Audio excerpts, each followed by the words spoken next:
नमस्कार. नमस्कार. आपलं नाव सांगता येईल? वसीम अब्दुल्ला शेख, गाव? आळंद. बरं. आजची तारीख आहे 22 10 तारीख आहे बहुतेक, 22/10/2025. 25. बरं. शेतकरी मित्र हो, आज आपण व्हिडिओ याच्यासाठी बनवतोय. हे माझे जवळूनचे मित्र आहेत, बब्बू भैया आळंदचेच, आणि खूप जुने मित्र आहेत. तुम्हाला मी बऱ्याचदा नातेवाईक मित्र मंडळीचा व्हिडिओ काढत नाही. हा आल्याचा प्लॉट ट्रीटमेंटला माझ्याकडे नाहीये, फक्त सड लागली म्हणून ते माझ्याकडे आले होते. आपण त्यांना सडवरती अल्ट्रासीड, फक्त अल्ट्रासीड दिले. यावेळेस तुम्हाला मी ऑल क्रॉप दिलं नाही. ऑल क्रॉप न देण्याचं कारण असं की आता प्लॉट खूप पुढे गेलेली आहे. आजची तुम्ही 22/10 समजू शकता, 4.5-5 महिने होत आले आलं लागवड होऊन, आणि यांचा प्लॉट लागला होता. आणि लागला होता म्हणजे लागलेला आहे, पण आपण त्यांना अल्ट्रासीड दिलं. आणि ते मला, आपण प्लॉट मध्ये एवढ्यासाठी आलो होतो आजची व्हिजिट एवढ्या कारणानं की त्यांनी घरी म्हणण्यापेक्षा तिथं मी त्यांच्या हॉटेलवरती गेलो तर तकलीफ एवढी दिली की नाही, माझा प्लॉट थांबत नाहीये, माझ्या प्लॉटला सड लागलेली, सड वाढलेली आहे. तर मित्रा, मला तू सांगू शकतो की प्रामाणिकपणानं सांग, आपण भरपूर फिरलो, जे आहे ते सांग, खोटं व्हायला नको. मी नेहमी, तुला माहितीये मी खोटं बोलण्याच्या विरोधात आहे, की तुला कुठं वाटली का ज्यावेळेस तुला वाटत होतं, तर तुला आता वाटली का वाढलेली म्हणून? वाढलेली वाटली. जे ती थांबेले, फक्त हेच आता वरती क्वालिटीसाठी तुम्हाला बोलवलं का बाबा आता याला काय करायचं. करपा जो वाढलेला आहे किंवा जो पिवळेपणा आलेला आहे, आता शेतकरी मित्र, पिवळेपणा येणं, करपा येणं, वातावरण, पुन्हा तुम्ही स्प्रे करताना, मी बरेचदा सांगतो, स्प्रे करत असताना एकराला जर 10 टाक्या मारत असेल तर 10 टाक्याचं औषध घ्या, पण करताना 15 करा, 20 करा. हे नेहमी याच्यासाठीच सांगत राहतो की औषधाचं प्रमाण तुम्हाला माहिती नाही किती घ्यायचं. आणि आम्ही देताना काय करत असतो की करप्याला रिझल्ट यावं, आळाईला रिझल्ट यावं. कंपनीनं दिलेलं असतं 10 ml चं प्रमाण, आम्ही लिहून देतो 20 ml आणि तुम्ही मारता 30 ml. त्याचा परिणाम काय होतो की जे आजार आहे त्या आजाराला त्या औषधाची सवय होती का, तर तुम्ही प्रमाण एवढं वाढवता. आम्हीच तुम्हाला प्रमाण वाढून दिलेलं राहतं.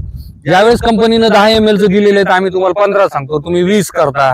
म्हणजे काय होतं, त्या आजार त्याला बळी पडत नाही, नंतर त्या आजाराला त्याची सवय होऊन जाते. जे तुमचे जीवाणू असतील, विषाणू असतील, किटाणू असतील, काय जे असेल नसेल ते, तुमचे अळी, थ्रीप, मावा, तुडतुडे, बुरशा, हे जे काय असेल ते त्याला सवय होत जाते का, तर तुमचं प्रमाण वाढलेलं आहे. त्यासाठी काय करा मित्र हो, मी तुला पण तेच सांगितलं आणि प्रत्येकाला तेच सांगतो, ज्या वेळेस तुम्ही 10 पंपाचं औषध आणता त्यात किमान 16 पंप तरी झाले पाहिजे आणि एवढं पाणी फवारलं गेलं पाहिजे. आता तुम्ही काय करता की नुसतं झाडाला पाणी दाखवता, तसं व्हायला नको. प्रॉपर कव्हरेज येणं गरजेचं. जोपर्यंत प्रॉपर कव्हरेज येणार नाही तोपर्यंत रिझल्ट येणार नाही. त्याच्यासाठी आपण जे फवारणीतून पाणी जास्त सांगतो, औषधाचं प्रमाण कमी करून, आणि तुम्ही एक वेळेस स्प्रे मारला की किमान 12 दिवस गरज भासत नाही. पण तुम्ही काय करता, 5व्या, 6व्या, 7व्या, 8व्या, मोस्टली 8 दिवस तुम्ही स्प्रेला होऊ देतात. 8 दिवसापेक्षा जास्त दिवस होऊन देत नाही. तर शेतकरी मित्र, 8 दिवसापेक्षा जास्त दिवस न होऊ देता 10-12 दिवस होऊन द्या, पण स्प्रे करताना चांगल्या प्रकारे करा. जो आज आमच्या मित्राला हा जो प्रॉब्लेम आलाय किंवा जो करपा वाढलाय आणि त्याला जी भीती आहे की करपा थांबत नाहीये, तर त्यासाठीच मी त्याला स्प्रे सांगितला आणि प्रमाण वाढवायचं सांगितलं, पाण्याचं, औषधाचं नाही. हा झाला विषय आपल्या करप्याचा, पिवळेपणाचा. पण आपण अल्ट्रासीड देऊन किती दिवस झाले असतील? 8 दिवस झाले. 8 दिवस झाले. तुम्ही तो दाखवू शकता. हे बघा मित्रांनो, 10 स्टंप आहेत, तुम्ही बघू शकता. यात कुठलाही स्टंप आपण मोडलेला नाही आणि याला निघालेले फुटवे बघा, तुम्ही बघू शकता. 10 दिवसामध्ये हे बघू शकता. हा माल वाढण्याचं जी हे चालू आहे प्रक्रिया, तुम्ही बघू शकता की एवढे फुटवे वाढलेले आहेत की त्याची काही हद नाही. आणि मी चांगल्या प्लॉटवर जात नाही.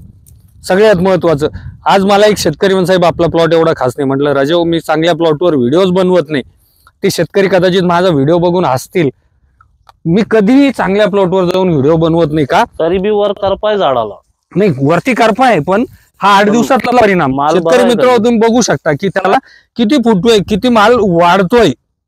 हा अल्ट्रासीडचा परिणाम. अल्ट्रासीड फक्त सड थांबवत नाही, मी वारंवार या गोष्ट सांगत आलो. आता तुम्ही सर याचे दाखवू शकता, नवीन निघणारे शेंडे बघा. भाऊ, स्प्रेला किती दिवस झाले? जे तेच सांगा, कमी सांगू नका आणि जास्तही सांगू नका. हे 8 दिवसाच्या आधी त्याला 6 दिवस झाले होते, समजा 8 आणि 6 14 दिवस झाले. तुम्ही आता 14 दिवसा अगोदर स्प्रे झालेला आहे. आणि हे बघा, आता याचे नवीन निघणारे शेंडे, मी मान्य करेन की खालचे पानं खराब आहे, पण नवीन निघणारे शेंडे बघा कसे आहेत, खूप सुंदर आहेत. त्याच्यावरती कुठलाही आजार नाही. अल्ट्रासीड दिल्याच्या नंतरचा हा परिणाम आहे. आणि अल्ट्रासीड दिल्यावर तुम्हाला वाटलं काही बदल, म्हणजे वरती काही बदल जो तुम्हाला आता आलेला बोल, वरचे शेंडे हिरवे येऊ लागले ना, येऊ लागले? नक्की नक्की नक्की दिसू लागले ना. खोटं बोलू नको, त्याचं कारण असं आहे. खोटं बोलायचं विशेष नाही ना. आता हे वरती जे शेंडे येऊ लागले ना, ते एकदम फ्रेश पानं आहे, कवळे पानं एकदम हिरवेगार निघू लागले. मी खोटं याच्यासाठी बोलू नको म्हणलं. काय झालं, पावसाचं वातावरण उघडं तयार झालेलं आहे. आणि शेतकरी मित्र तुम्हाला पण सांगतोय की मी वारंवार जरी म्हणत असलो व्हिडिओमध्ये खोटं बोलू नको, तुम्ही येऊन बघू शकता यांच्या प्लॉटवरती आणि माझ्या अप्रोक्ष विचारू शकता. माझा मित्र आहे म्हणून नाही, तो एक शेतकरी म्हणून तुम्हाला खरंच आहे ते सांगाल, तो खोटं बोलणार नाही.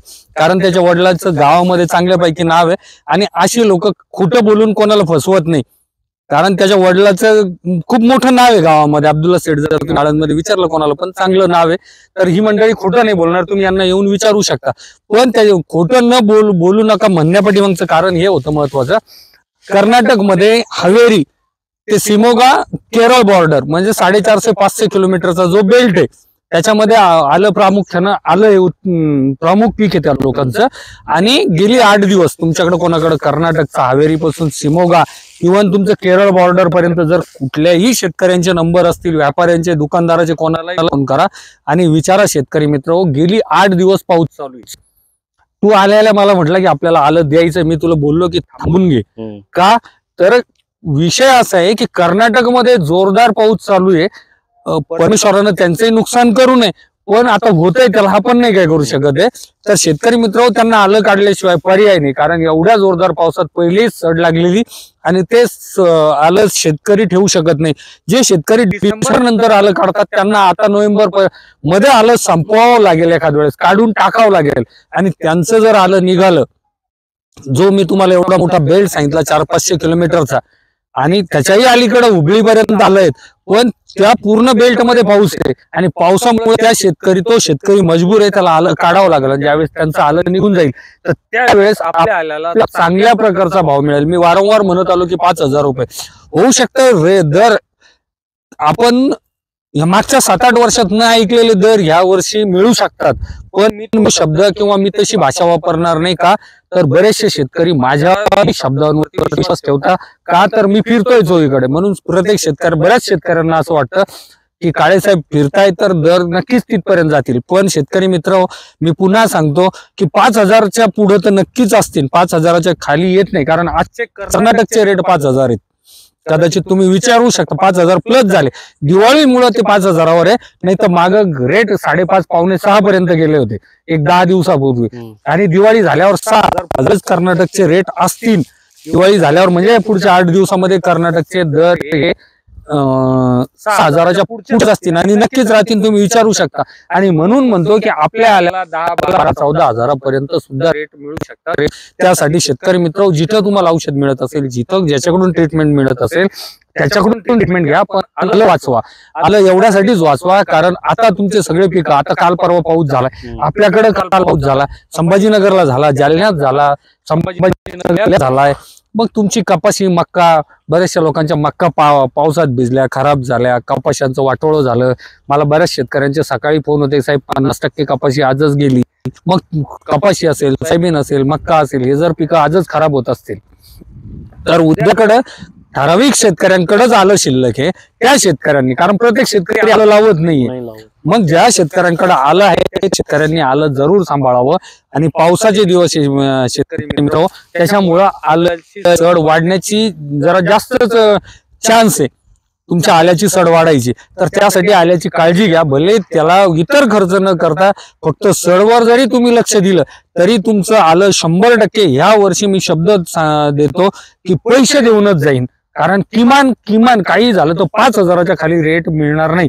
अजून एका महिन्यानं आपल्याकडेच 5,000चे रेट येतील. का तर तोपर्यंत आपल्याही आल्याला कलर आलेला असेल, त्याला जे तुमच्या भाषेत कापड म्हणतो, आपल्या भाषेत आपण कपडा म्हणतो, तो आलेला असेल आणि आपल्या आल्याचे रेट सुद्धा 5,000च्या पुढे एका महिन्यात राहतील.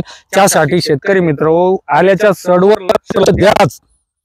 अल्ट्रासीडच सोडा, मी असं म्हणणार नाही, ज्यांना जिथं जे मिळेल ते. पण दुकानदाराला विचारा, कंपनीवाल्याला विचारा, थांबत असेल तर ते औषधे नक्की सोडा.